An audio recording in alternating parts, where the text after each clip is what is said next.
My wife and my daughter recognised that I needed help, and they also realised just how isolated I am, and couldn't get involved, and the mood change, because when you're sitting there and you don't know what's going on, you're going to just go into yourself. Well, if we say we were out for a meal or out in a pub, they would notice that I'd be just sitting there and not understanding and not getting involved, and they'd notice a mood change. Your mood would change because you're sitting there, you're not enjoying the fun, you're not enjoying the conversation, and you know, the isolation is obvious, that you may as well not be there. She would say, you know, what was wrong with you, you know, and eventually it got to the stage where she didn't have to ask what was wrong. She identified it. They could see what was happening. It was like you go from somebody who's happy-go-lucky to somebody who just isn't involved, and like at one time you could say, yeah, I was always involved in the fun, I was always involved, and they could notice that I just wasn't getting involved anymore. It was just a matter of me sitting there and not understanding, not hearing what's going on. No, this has been going on for years. This is like I'd been kicking the can down the road for years and years. I knew my hearing was damaged, and I knew it wasn't getting any better, and I knew it was worsening, and I was choosing to ignore it. Not for any real reason other than, you know, I felt it was something I didn't really need to do. But it's only in hindsight now, and now that I have the hearing aids, I realise I should have done it a long, long time ago.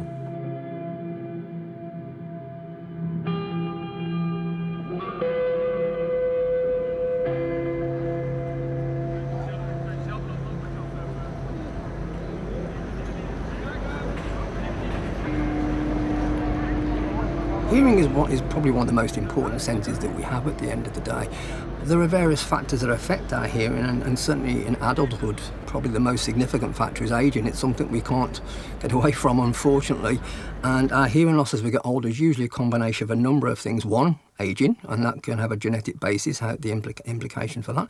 But it also depends on level of noise exposure that you've had throughout your lifetime, whether that be a recreational noise or whether it's work-related noise or whether it's through noise and trauma. But the hearing itself, when it starts to change, we first notice the sound starts to become a little bit muffled, and then gradually that starts to affect our ability to understand speech, possibly a little bit in the noise. First of all, when there's background noise, becomes more and more challenging. And what you'll find then is people tend to become more isolated and not communicating so much because of the difficulties they're facing, and that leads to a lot of isolation for patients, particularly as their hearing loss starts to progress if they're not utilising any particular devices like hearing aids to help them to improve their hearing. That isolation itself is not great for people's mental health ultimately. And often the patient themselves are not aware of those changes because it is so slow and insidious. It's not uncommon for our friends and our family to start to be aware of some of the early problems to start off with, because they might be mishearing some of the sounds, or you may be giving the wrong answers to some of the questions, etc. You tend to find as it progresses, you might not hear so well in the background noise. So often if you're outside in a noisy shopping centre, or you might find that you wasn't hearing your colleagues or one of those kind of environments there. And sometimes you might find that the louder sounds still are quite loud, but you're just not hearing the softer sounds so clearly. So those tend to be the first stages, and as that hearing loss progresses further, you're starting to bring in more of the other frequencies. So typically it starts at the higher frequencies. It's a gradual roll-off from the low frequency to the high frequencies. But with time, that starts to progress more and more to those other frequencies, which are really important for understanding speech, even in a quiet type situation. Typically with aging, it's generally we're looking at the inner ear that becomes damaged by age and noise exposure over the years, as well as any other medical conditions that we've had or infections, etc., that can have an impact in terms of the inner ear hair cells. Once the inner hair cells are damaged by whatever the cause, they don't grow back. unfortunately. So you're left with some level of hearing loss, and that's when we need to get the interventions, which is usually the hearing aids. But it does depend upon the degree of hearing loss as to what's the best options for patients. I think one of the things that's noted in literature is typically when someone starts to become aware of a hearing problem, is there's a good 10 years before they actually start to do anything about their hearing, unfortunately. And we now know that the earlier you start to get your hearing test and managed, the better the long-term outcomes are going to be for that individual. There are a number of studies now that are starting to look at hearing loss and dementia, and there's a link between the two. There seems to be some indications that if you have hearing loss that's untreated, that can have significant impact in terms of dementia that somebody has. And that's probably related to the brain resources that we have, and that what happens is as we start to get older and we start to get dementia, then if you have a hearing difficulty that's unmanaged, you're pulling more and more of those brain resources that are available to try and help you understand and decipher what's happening in terms of the speech, in terms of getting the best intelligibility and understanding what's going on and piecing together sentences that you're not quite hearing properly. And that's because the part of the brain that had been active has actually gone to sleep. It's not been stimulated over the years. And so what happens is, as more and more of those brain resources are being used to try and help with the communication, it's taken away from the cognitive functions where you really need to be able to utilise that brain power to be able to cope generally. So by having our hearing assessments at an earlier age, we would identify any level of a hearing loss starting and be able to manage that. And what that means in the long term, what we think happens in the long term, is it means that you will have hearing, that you'll be able to hear very well, keep that brain active, and therefore those resources that are important as we get older and we start to get dementia can be utilised for more important cognitive functions that's required.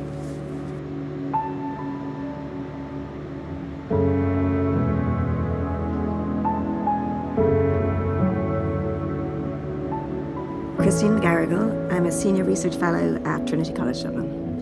I'm interested in the social determinants of ageing. To do that, we use TILDA, which is the Irish Longitudinal Study on Ageing. We started in 2009. We recruited 8,500 people aged 50 years and older.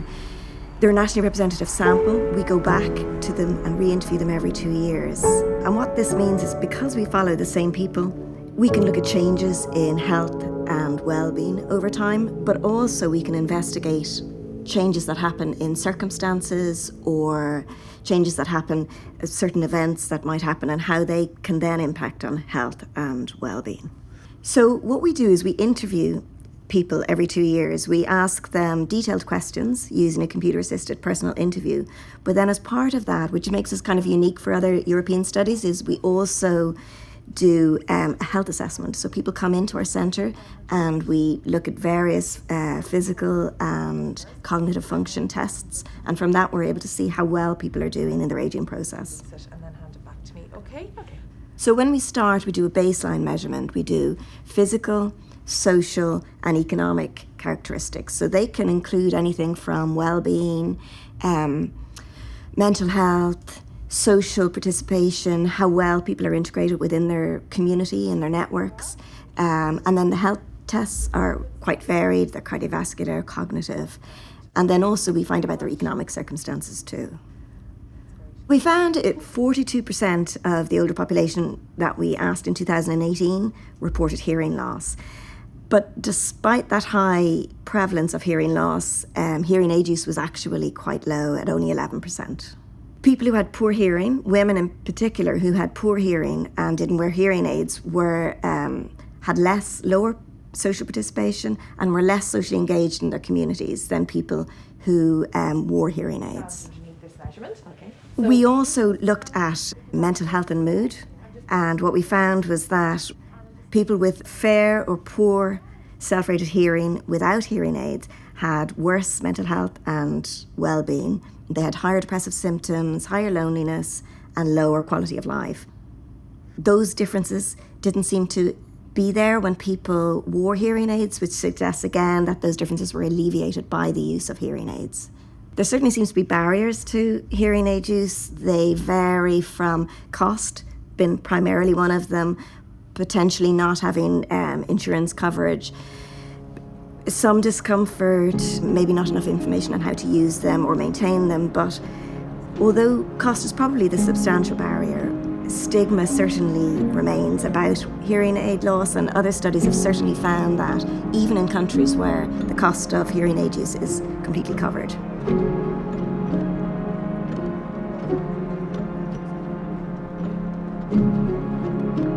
So my name is Brian Lawler. I'm Professor of Old Age Psychiatry at Trinity College Dublin, and I was a consultant psychiatrist at St James's Hospital for the past 31 years. And I developed the services in the area, set up a memory clinic at St James's Hospital, and dealt with a lot of people, older people, who had depression and anxiety. And many of these individuals later in life, in addition to having depression and anxiety, would have had hearing impairment and visual impairment. And it was always my impression that the hearing impairment was a significant contributor to their disability and to lowering their quality of life. I think it's very important to focus on trying to enhance or improve hearing and visual impairment in older people because it can improve their quality of life, and particularly if they have depression or isolation and loneliness. Well, what you'd see a lot of the time is that people with significant hearing loss were becoming more socially withdrawn. They would isolate themselves because in company it would be very difficult for them to keep up a conversation, to hear what was going on, particularly where there's a lot of distraction, a lot of outside noise. So people would tend to become a little bit more withdrawn, a little bit more isolated, and become more lonely. And of course, if you get lonely, that increases your risk of getting depressed, and it can exaggerate and exacerbate depression. So we would see individuals like this a lot, and would hear that story a lot. Well, when somebody has age-related hearing loss, there's decreased inputs from the hearing pathways into the brain. When that happens, people have to use much more resources, more concentration, and that takes away resources from other parts of the brain. So when you're focused and concentrating so much because of this hearing impairment, you're losing resources from other brain processes, and that can impair your memory or your concentration or your decision-making capacity. So we also know that when you decrease these inputs to the brain tends to shrink a little bit or lose volume, particularly in the front part of the brain. And this shrinkage or loss of volume in the front part of the brain probably contributes to the increased risk of depression. It diminishes cognitive reserve, but it also affects people's decision-making ability, what we call executive functioning, which is very much seated or rooted in the front part of the brain. No, this is a physical thing. You can see these changes on scans in the brain in people who have age-related hearing loss. So if you take a group of people with age-related hearing losses versus those who don't have age-related hearing loss, you do see physical changes in the brain, loss of volume or shrinkage, as I said, in the front part of the brain. And we believe this is due to the fact that there's decreased input because of the hearing impairment into the brain. So there's almost like a disuse or shrinkage or atrophy, decrease in volume in parts of the brain because of this. When I'm here talking to you, there are other things happening. There are other people in the room. There's other sensory input. But if I'm focused so much on this interaction, I'm missing other sensory inputs or things that are happening. So if I'm asked to recall those events later, I may not recall them as well because I was just so focused and using all my resources to have the conversation with you. There are things happening around here automatically, what we call automatic sensory processing. Information is coming in all the time, which I am using and will use. But if I have to use all my resources to have the conversation with you, I'm going to miss this automatic processing and I would lose out.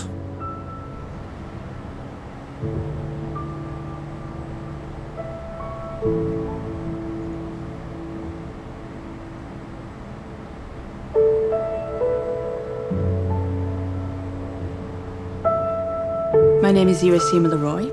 I'm an academic geriatric psychiatrist at the Global Brain Health Institute at Trinity College Dublin. I also work at St James's Hospital in the memory clinic. And for the last 6 years, I've been leading the SenseCog program, which is a large-scale European research program that involves about 30 investigators across 8 different countries. So in thinking about the relationship between aging-related hearing loss and cognitive change, one of the things we can do is think about the life course of dementia or the life course of cognitive change.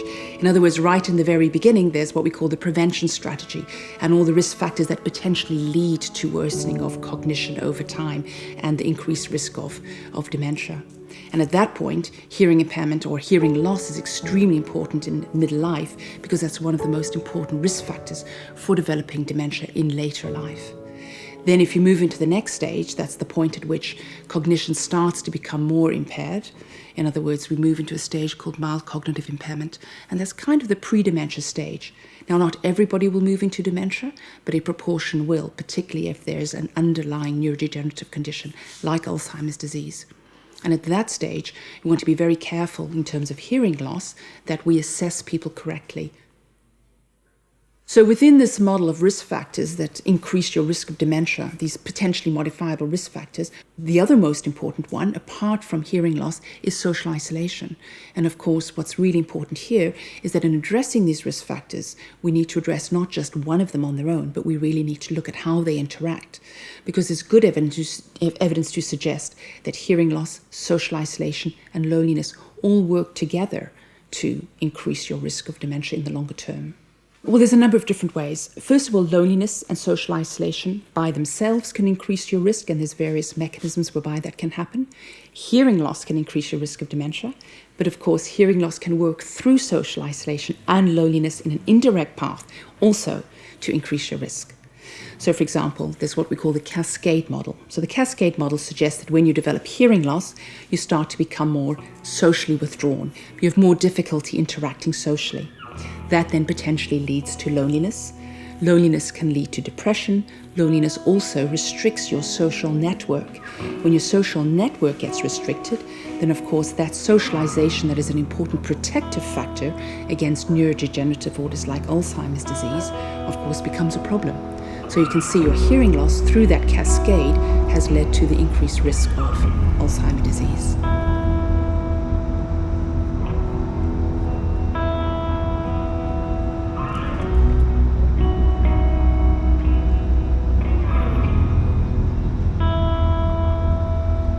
So today we're off to Mullingar Outreach, and that's held in the 1428 Club. The 1428 Club is a full-time active retirement club in Mullingar, and we hold our outreach there once a month.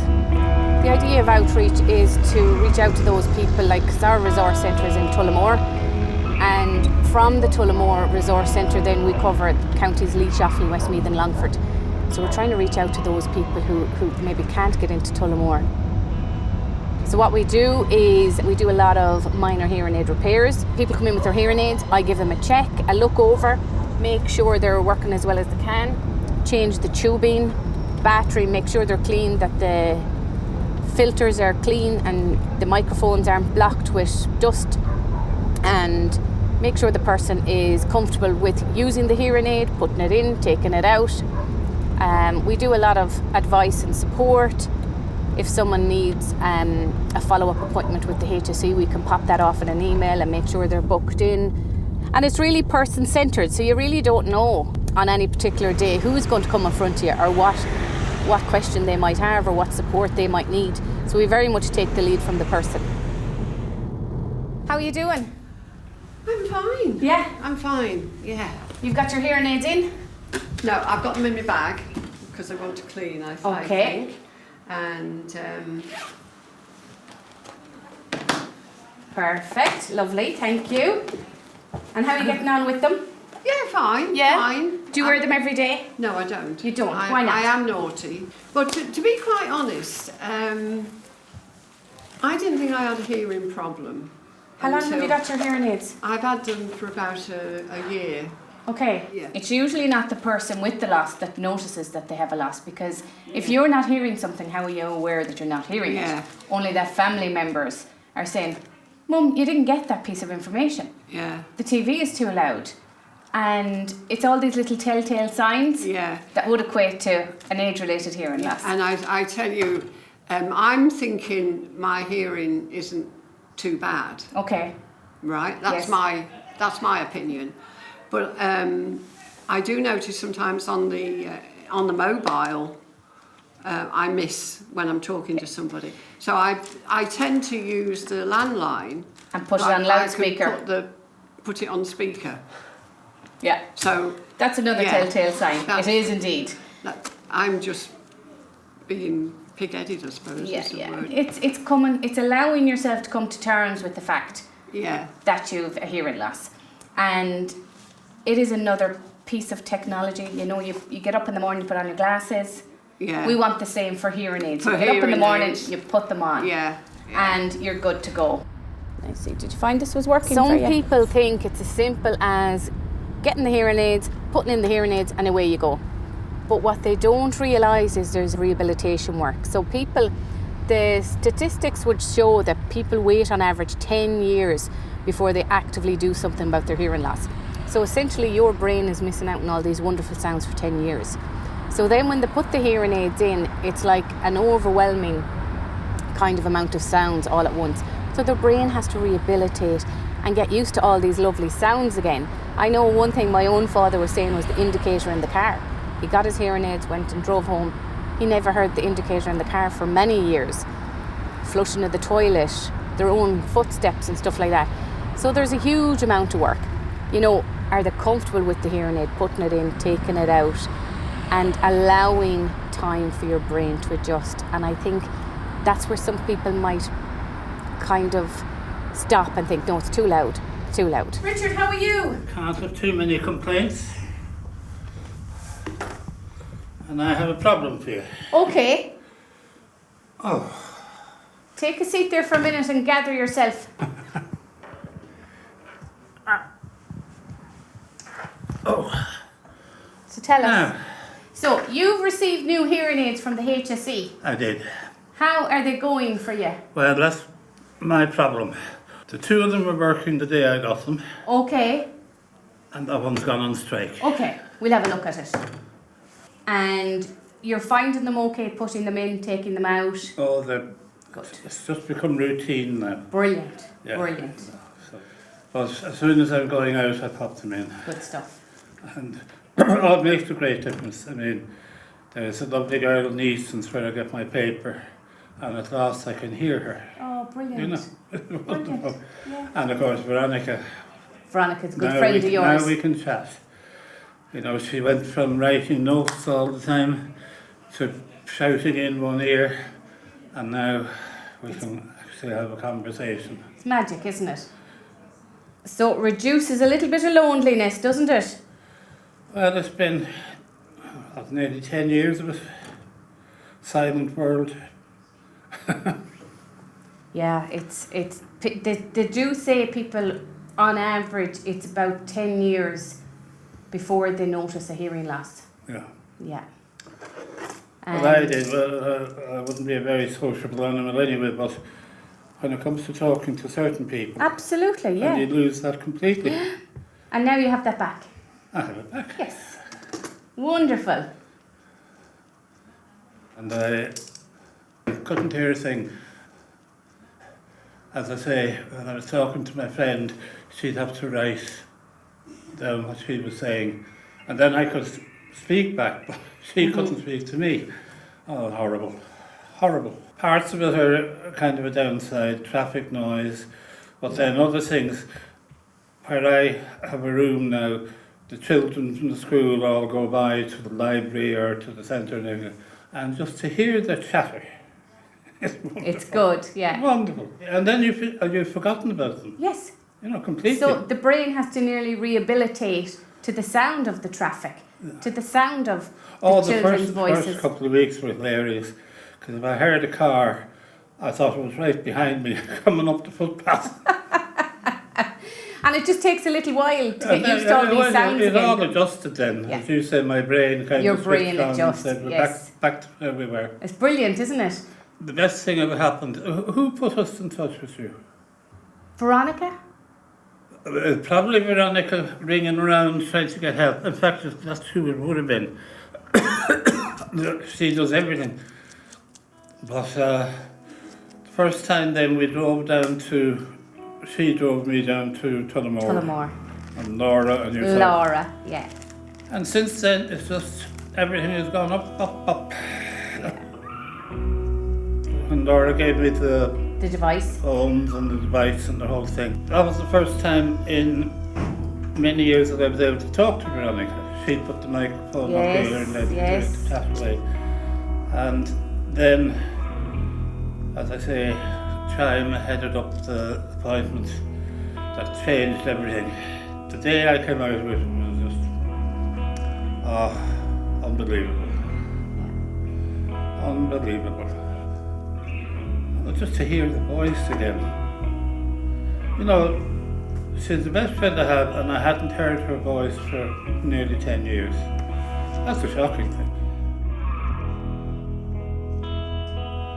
Well, you do more than your best. You do minor miracles every day and big miracles once a month. Thank you. I was so glad I kept on to this thing.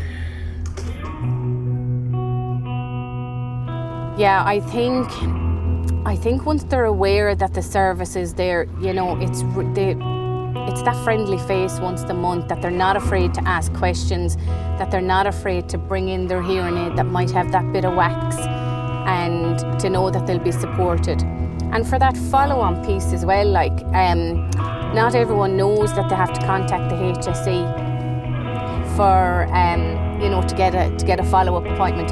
So I'll bridge that gap for them as well. And I do think it's an essential service. And I suppose that's our job as community workers, that we're out in the community, we're creating this awareness that the services are there, and like that, if we're not the service for them, we can signpost them on.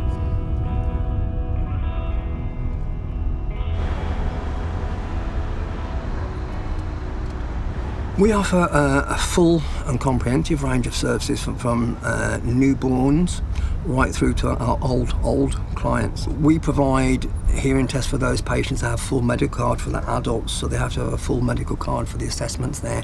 But then we provide the full diagnostic assessments, we provide the appropriate hearing aids, bilateral hearing aids, and fit the hearing aids. We then provide reviews to follow to make sure they're getting the best from the hearing aids. We also have a walk-in repair service or a postal repair service here. It's pretty unique in that we have engineers that physically actually take hearing aids apart and repair the hearing aids. And then we'll have ongoing monitoring of patients to see them. And if there are any issues in terms of complex patients, as I say, we will look at seeing those patients for further assessments to see how they're progressing and see if we need to change any of the management options. And there has been quite a lot of investment by the HSE in terms of the audiology services across the country. Notably in terms of the facilities, we now have a number of the primary care facilities that have been developed that have purpose-built appropriate booths for doing the hearing testing. There are international standards that the booth should meet, and these are now in place in many centres across the country. Where there aren't, they are in process of either being built or in planning stages, but it's a significant investment from the HSE's point of view. The other aspect from HSE is the introduction of a national audiology IT system. Again, that was one of the big recommendations on this NARG report in 2011. And we started off in 2017 to pilot an IT system for audiology. And it took a few years to roll out, but we had the system fully implemented and rolled out in October of 2020. We're now, thankfully, in the process where we're now moving towards having the system implemented in the acute services. So it'll be one of the first IT systems within the health service which will interface both within the community audiology and with an acute service, which will be all the best for the patient, I think, in terms of being able to track patients and manage patients effectively. Well, for a long time, audiology had been under-resourced. We hadn't had appropriate facilities. The key thing, certainly for children, is you can't do a hearing test, a proper hearing test, unless you have the appropriate facilities, i.e. you need a soundproof booth that meets international standards.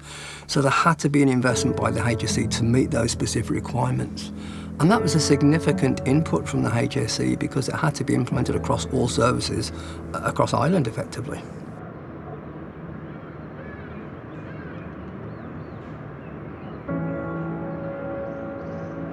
Well, I just have them about almost 5 months now.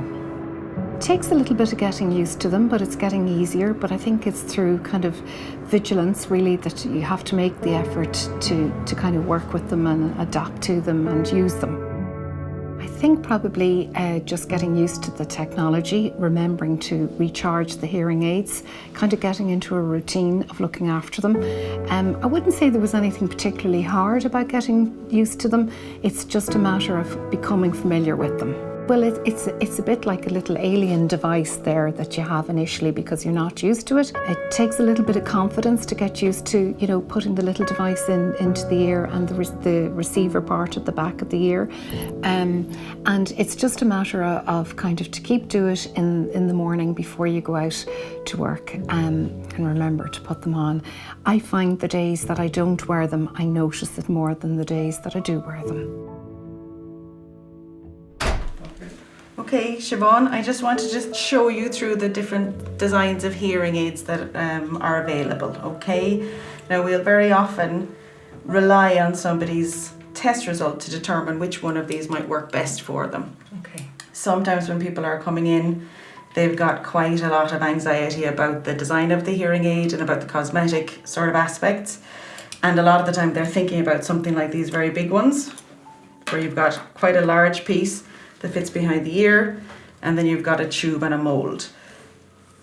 Nowadays, that type of hearing aid would really only be suited for somebody who's got a severe to profound hearing loss. So it seems very unlikely that that is something that would be required for a hearing level where someone's got a mild or moderate hearing loss, okay? When people do come for their hearing test, they sometimes are thinking about wanting something quite discreet if they do agree to go for hearing aids. And then you can have these kind of models of hearing aids, which are called in-the-ear hearing aids or custom-made hearing aids, or there's a few different descriptions depending on the size of them.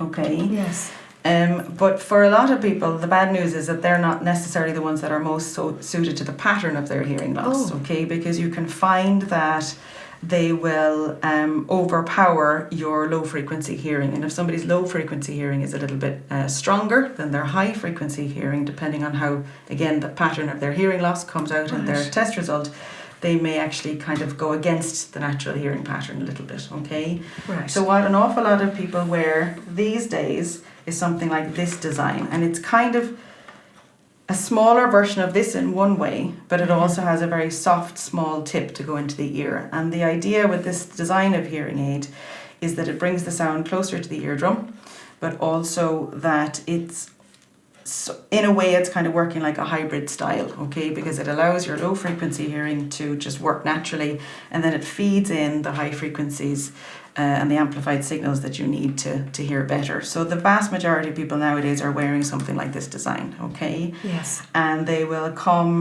with Bluetooth facilities almost as standard now at this stage, so it can be regardless of technology level that you would or price, let's say, but most of them will have Bluetooth, and again, rechargeable is kind of coming as standard. So these ones would have all been battery operated hearing aids. Do you have anything you want to ask me about them?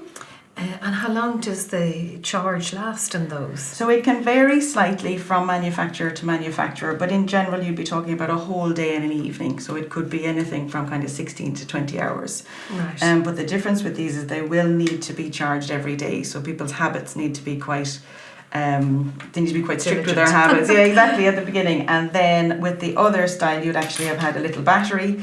Right. The battery will have lasted anything from 3 days up to about 2 weeks. So it's quite a different change for somebody who's used to wearing something like this to go to a different design of hearing And aid. is that portable? If you plug it in for overnight, for example, and you're going to be away for a long day the following day? Can you do anything like that? Yeah, you can. Well, you have a little lead that will go into the back, and you can charge it that way like you would your phone or any other piece for charging, but you also can get a little power pack to stick below the base, and that means then that you can take this away and you get 5 days charge. So sometimes people, if they have, as you say, a nice night away or even a hospital visit or something like that, you can use the power pack for the hearing aids. And how do you definitely. If I didn't wear them, I would miss having them.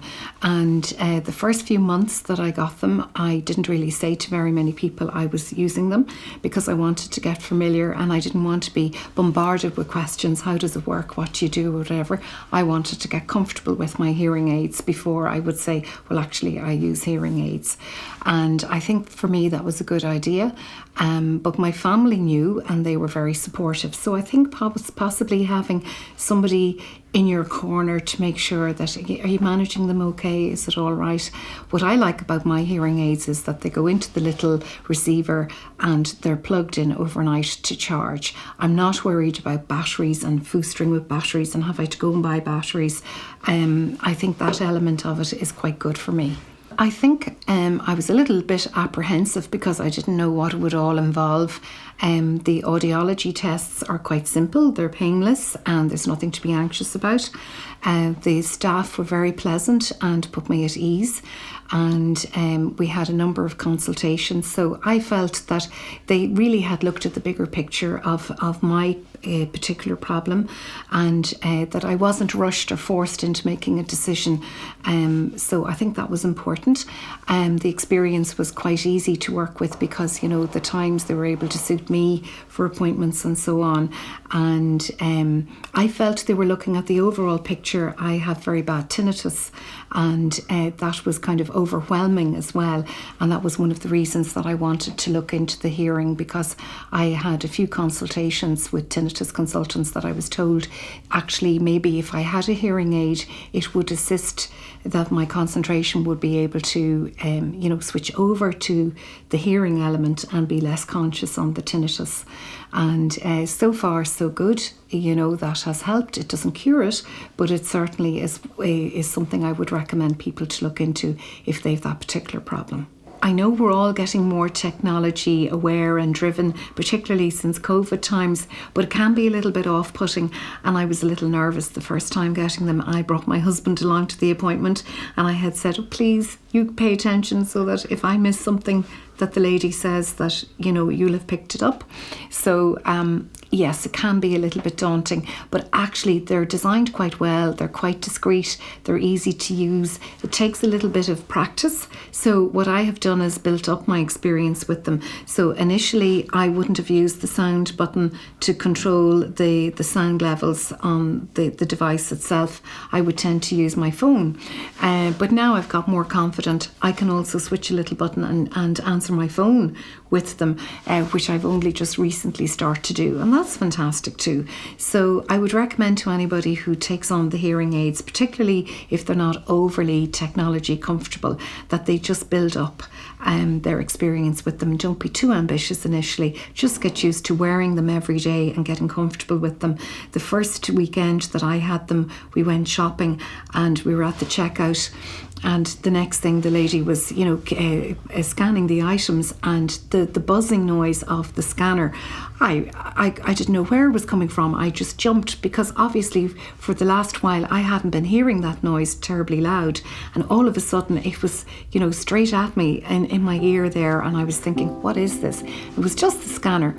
So I suppose that's what I mean when I say getting used to them, because suddenly the sound is quite noticeable and you're aware of everything, and that can even be tiring, that suddenly you are hearing sounds more amplified than what you had been, and you have to get used to that and comfortable with it. And I think if you have a little doubt in your mind, I would recommend somebody to think about following up with an audiologist. Start with their GP and find out what is the correct way to deal with their particular hearing problem.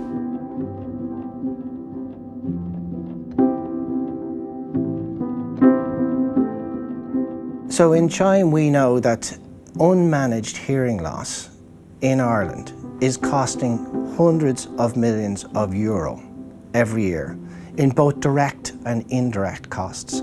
So when I say direct costs, what do I mean? I mean the direct costs of caring for people who have other health conditions because they have unmanaged hearing loss.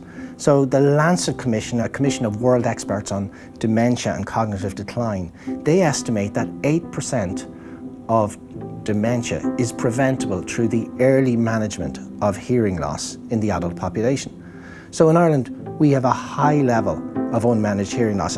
That alone would cost 200 million plus in terms of the care of 8% of people with dementia in nursing homes and places like that.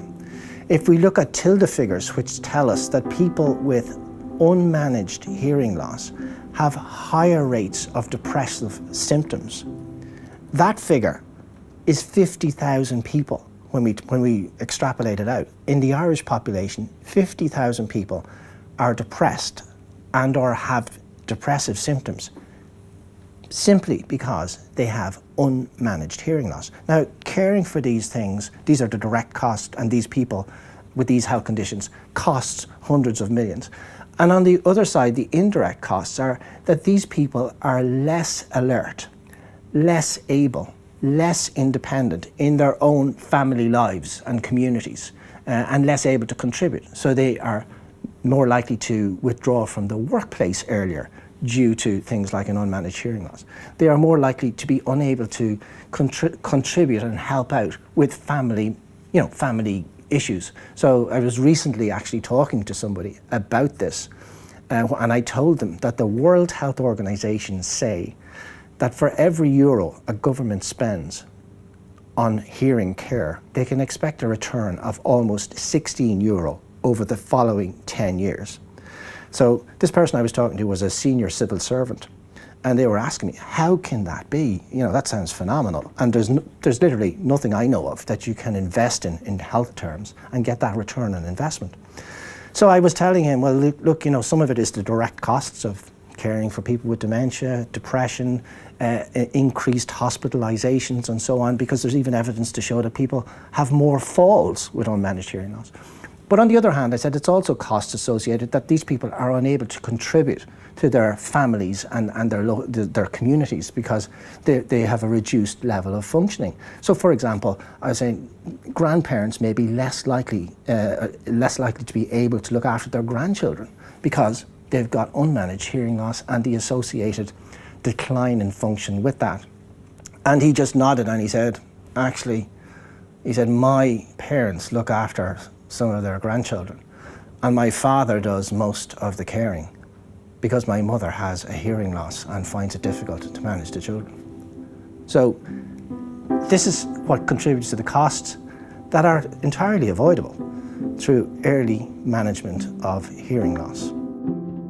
So what we found was that hearing loss increased with age. Hearing aid use was relatively low given the higher prevalence of hearing loss.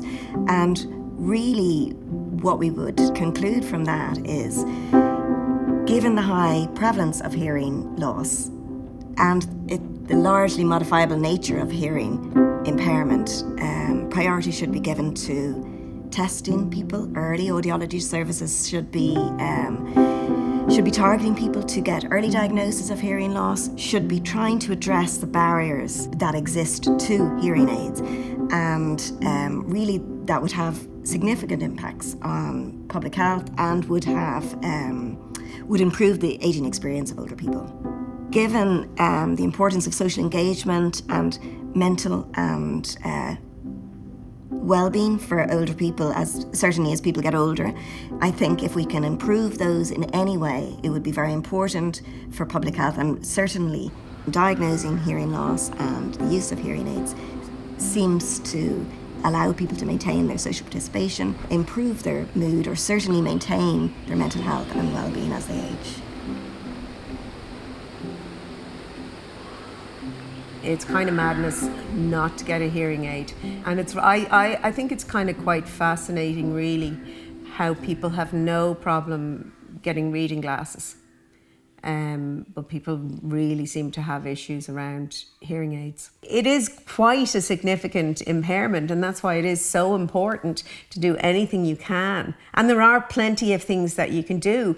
And I know we're talking about hearing loss here, but there are so many things that you can do to keep your cognitive functioning sharp. But a lot of them do depend on communication, and preserving your hearing is fundamental to that. And it might take people a while to realise that they're not hearing properly necessarily. And, I think denial is pretty common too.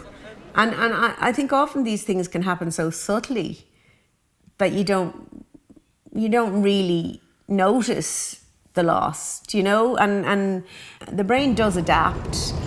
I think the perceived stigma that's associated with hearing loss can really affect how people behave and can affect their whole journey through hearing loss, from accepting that they have hearing loss, deciding whether they'll go even and have hearing tested, to whether they even get a hearing aid, when and how they'll use a hearing aid, whether they actually will find it too challenging or too difficult to be in social situations and end up isolating themselves completely, whether they get a hearing aid or whether they don't get a hearing aid, or whatever decision they've made, and they isolate themselves from society and, you know, start to experience things like loneliness, depression, the cognitive decline, etc., and, you know, set off this spiral that we really don't want anyone with hearing loss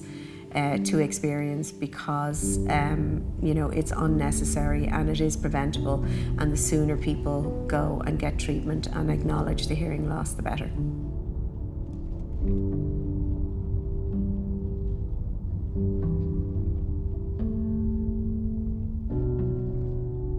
My reaction to it was I didn't really need him, although I knew I needed him.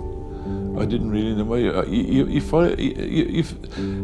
probably wrongly, you feel a little bit that you know, something wrong with wearing hearing aids. You know what I mean? But you've heard the thing on television. If you fail to see, you get glasses, and really and truly, if you fail to hear, you should get hearing aids. I was kind of in denial of that for a long time, and I don't know why, because I realised that the effect that not being able to hear was having on me, and I don't know why I just had this thing about, no, I'm not getting hearing aids, and I mean, I've totally changed my belief and my ideas about hearing aids now. Well, in company, if you notice somebody is withdrawn, or you notice someone is in the background, they're not getting involved, that is a telltale story. And what would I say? I would say there's no need to feel like that, and there's no need to be like that. Like, the hearing aids can help you with that. They can help you to be part and parcel of everything that's going on around you, whether it be in a pub or even in the cinema. Like, there's no good sitting in your own sitting room with the telly blaring, so much so that it's interfering with the comfort of someone else watching it because you can't hear. And it's so important to be on the same level as everyone else, to get involved for your own humour, for the way you feel, and for the way people will treat you. I mean, people will stop trying to converse with you if you keep coming back at them every time saying, excuse me, what did you say? What was that? What was, you know, it can become monotonous for someone who's trying to engage you in a conversation if you're going to return with that answer all the time. I certainly would recommend people to look at hearing aids. I would recommend to everybody who has a problem to do the proper thing initially. Don't put it on the long finger. Go and see the GP or go and see an audiologist. I would encourage people to look about their hearing, because I think for your own sanity and mental well-being and good health overall, it's very important that you're able to hear and be part of the conversation. If you go to a beautiful restaurant and you need reading glasses, I guarantee you'll make sure you have your reading glasses with you so you can read the menu. So why would you not want to go to a lovely family function or any meeting and not be able to hear? Of course you're going to, if you have hearing aids, pop the hearing aid in so you can be part of the conversation. I think it's kind of often important, you know, with something like that, with hearing loss, to actually listen to what other people are saying in a very calm way. And if you are that other person, do it at an appropriate time. I think it's very important to choose the time that you say something like that carefully. Not to be like me. If you think you have something wrong with your hearing, believe me, it's so life-changing you should really, really go and speak to somebody about it, because the solution to the problem is there. It's just a matter of you grabbing the bull by the horns, going out and let the experts and the professionals find out what's wrong with your hearing and allow them to help you put your hearing right. There's absolutely no reason why you shouldn't do it, because it does enhance your life. Hearing loss comes with age anyway, and you can exacerbate that loss through your lifestyle through the years, as well as the fact that I'm getting older and that your hearing and your sight and so diminishes. The solution is there, and look, just take the bull by the horns and go and get it addressed, and believe you me, it does change the whole outlook on your life.